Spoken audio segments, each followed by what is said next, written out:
हे guys welcome back to mini blog. तर कशा सगळे होप्स सगळे स्वस्त असेल. तर मी इकडे सनस्क्रीम लावलेलं होतं कारण तुम्हाला माहिती आहे आता ऊन तापत आहे आणि सनस्क्रीम लावलंच पाहिजे बाहेर जायच्या आधी. म्हणून मी गौरवला विचारते सनस्क्रीम जास्त झालं का, पांढरं दिसतंय फेस, असं मी गौरवला विचारलं आणि आम्ही तिथून निघालो बाहेर म्हणजेच आज गौरवला सुट्टी होती आणि आज आम्हाला काही कामं करायची होती बाहेरची, ती सगळी केली आणि मग मस्तपैकी लस्सी प्यायला गेलो. लस्सी वगैरे पिली आणि लस्सीमध्ये बघा चम्मच एवढा मोठा होता की आम्ही दोघं पण हसत होतो या चमच्याला बघून.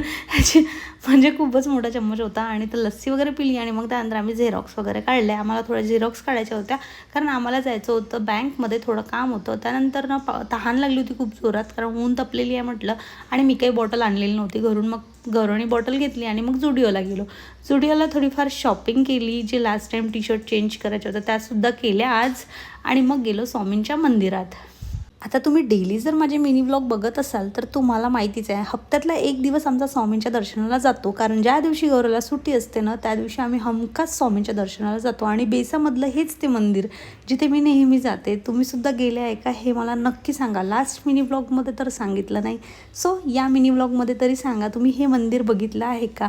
प्रचंड मोठं मंदिर आहे, परिसर एवढा छान आहे, शांत वातावरण आणि स्वामींच्या भेटीला गेलं म्हणजेच मन असंच प्रसन्न होऊन जातं कारण आपण ऑफकोर्स स्वामी भक्त आहोत.